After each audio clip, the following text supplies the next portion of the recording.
بسم اللہ الرحمن الرحیم۔ حامان کا ذکر فرعون کے ساتھ قرآن پاک میں متعدد بار آیا ہے۔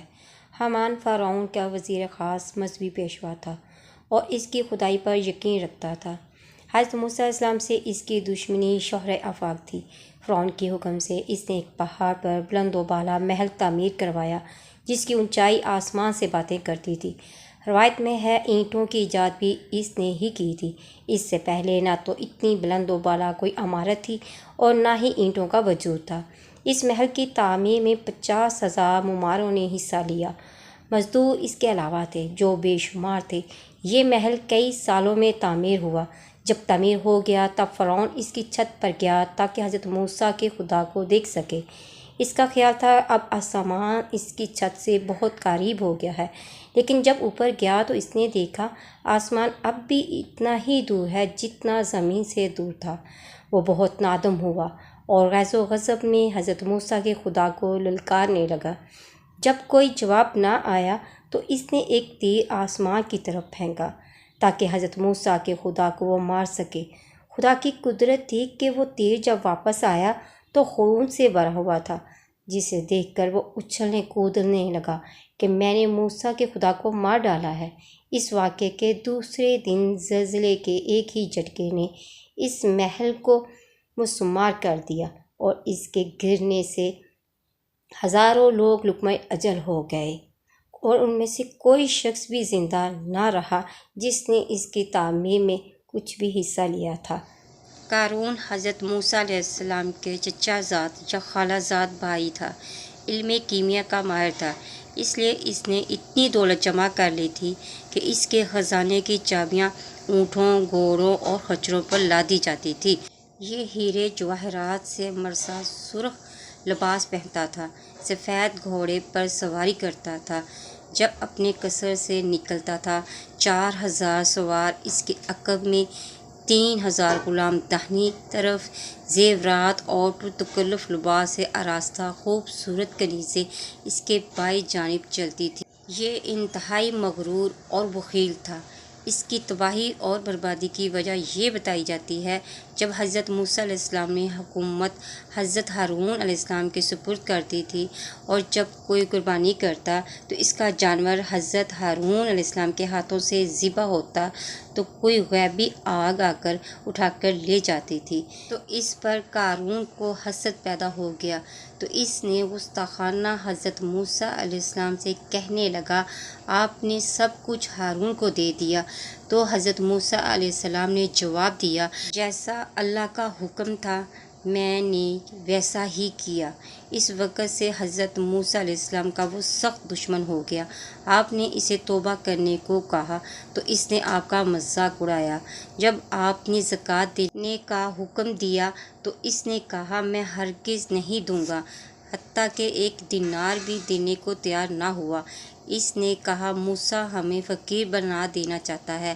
ایک دن ایک بدکار عورت کو 2 اشرفیوں کی تھیلیاں دے کر اس نے اسے کہا کہ مجمع عام میں حضرت موسیٰ علیہ السلام پر تہمت لگائے۔ چنانچہ دوسرے دن جب حضرت موسیٰ علیہ السلام وعظ میں زنا کی مزاحمت کر رہے تھے تو اس نے کہا آپ کو بھی لوگ ایسے ہی جانتے ہیں۔ پھر اس نے اس عورت کو گواہی میں پیش کرنا چاہا۔ خدا کی حکمت اس عورت پر خوف طاری ہو گیا اور اس عورت نے سچ بیان کر دیا اور قارون کی سر بمہر دونوں تھیلیوں ثبوت کے طور پر پیش کر دی۔ آخر کار وہ مجمع عام میں ذلیل ہوا۔ اس کی اس حرکت پر حضرت موسیٰ کو جلال آیا چونکہ آپ نے بد دعا کی۔ اللہ تعالیٰ کا حکم ہوا، اے موسیٰ میں زمین کو تمہاری اختیار میں دیتا ہوں، قارون کے لیے جو مناسب سمجھو وہ کرو۔ آپ نے زمین کو حکم دیا، اے زمین اسے نگل جا۔ قارون ماں گھر بار اور خزانوں کے گھٹنوں تک زمین میں دھنس گیا تو اس نے امان چاہی۔ آپ نے پھر زمین کو نگلنے کا حکم دیا تو وہ کمر تک زمین میں دھنس گیا۔ تیسری بار جب آپ نے زمین کو نگلنے کا حکم دیا تو قارون اپنی دولت اور حشمت کے ساتھ زمین کے اندر اس طرح دھنس گیا کہ اس کا نام و نشان صفحہ ہستی سے مٹ گیا۔ ناظرین، جو بھی خدا کی خدائی کو للکارتا ہے اس کا نام و نشان اس دنیا سے مٹ جاتا ہے۔ فرعون کئی بار حضرت موسیٰ علیہ السلام پر ایمان لانے کے بعد وعدہ خلافی کرتا رہا، اور چونکہ وہ تمام عمر نافرمانیاں اور سرکشی کرتا رہا، اور اس لیے جب اس پر عذاب الہی نازل ہوا، عذاب کے موقع پر اسے خدا کی طرف سے کوئی چھوٹ نہ ملی، تو ڈوبتے وقت جب وہ آخری ہچکیاں لینے لگا تو ارشاد باری ہوا، آج ہم تیری روح کے ساتھ کوئی رعایت نہیں کریں گے، البتہ تیرے جسم کو دریا میں تہہ نشین ہونے سے بچائیں گے تاکہ تو اپنے بعد آنے والوں کے لیے عبرت کا نمونہ بن سکے۔ تاریخ سے پتہ چلتا ہے فرعون کا لشکر دریا میں اس طرح ڈوبا کہ ان کی لاشیں بھی نہ ابھر سکی، مگر فرعون کی لاش دریا کے مغربی کنارے پر، جسے جبل فرعون کہا جاتا ہے، تیرتی ہوئی برآمد کی گئی۔ اس مقام پر گرم پانی کا بھی ایک چشمہ ہے جسے وہاں کے مقامی لوگ حمام فرعون کے نام سے جانتے ہیں۔ سن 19,000 میں ماہرین آثار قدیمہ کو فرعون کی ممی دستیاب ہوئی، جو آج بھی قاہرہ کے عجائب خانے میں رکھی ہوئی قرآن کی حقانیت کا اعلان کر رہی ہے۔ حضرت موسیٰ علیہ السلام اور خدا کی محبت کا اندازہ اس بات سے ہم لگا سکتے ہیں کہ ملک الموت جب حضرت موسیٰ علیہ السلام کے پاس ان کی روح قبض کرنے کے لیے آئے تو آپ نے ان سے پوچھا، اے ملک الموت، کیوں آئے ہو؟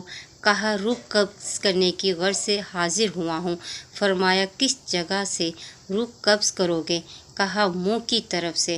آپ نے فرمایا، اس منہ سے تو میں خدا کے ساتھ کلام کرتا ہوں۔ تو فرمایا، کانوں سے کر لوں؟ آپ نے فرمایا، کانوں سے خدا کی آواز سنتا ہوں۔ کہا، اچھا، تو پھر آنکھوں سے روح قبض کر لوں؟ فرمایا، آنکھوں سے تو خدا کی رحمتوں کا نظارہ کرتا ہوں۔ اس کے بعد ملک الموت کو خدا کا حکم ہوا، اے ملک الموت، واپس آ جا۔ جب موسیٰ خود اپنی موت کی خواہش کرے تو ان کے پاس جانا۔ چنانچہ ملک الموت واپس آ گئے۔ حضرت موسیٰ علیہ السلام زندہ رہے۔ کچھ عرصے بعد آپ اپنی قوم سے چھپ کر ایک ایسے مقام پر گئے جہاں ایک شخص قبر کھود رہا تھا۔ آپ نے بھی قبر کی تیاری میں اس کی مدد کی۔ جو قبر تیار ہو گئی، آپ اس میں لیٹ گئے۔ آپ کا قبر میں لیٹنا تھا۔ خداوند عالم نے آپ کی نظروں سے تمام عجائبات ہٹا دیے اور ان درجات کو ظاہر کیا جو ان کے لیے دہشت میں مقرر فرمائے تھے۔ حضرت موسیٰ علیہ السلام نے فرمایا، پروردگار، مجھے اپنے پاس بلا لے۔ چنانچہ ملک الموت کو حکم ہوا اور آپ کی روح قبض کر لی گئی تھی۔ اس شخص نے قبر بندی کر دی اور حضرت موسیٰ علیہ السلام اس میں دفن ہو گئے۔ وہ شخص حقیقت میں ایک فرشتہ تھا جو خدا کی طرف سے اس کام پر مأمور ہوا تھا۔ یہی وجہ ہے کہ اہل کتاب کو حضرت موسیٰ علیہ السلام کی قبر کا نشان تک نہیں معلوم ہوا۔ وقت وفات آپ کی عمر 130 سال تھی۔ ناظرین، مزید اسلامی ویڈیوز کے لیے میرے چینل کو لائک اور سبسکرائب کریں۔ ملتے ہیں نیکسٹ ویڈیو میں۔ فی امان اللہ۔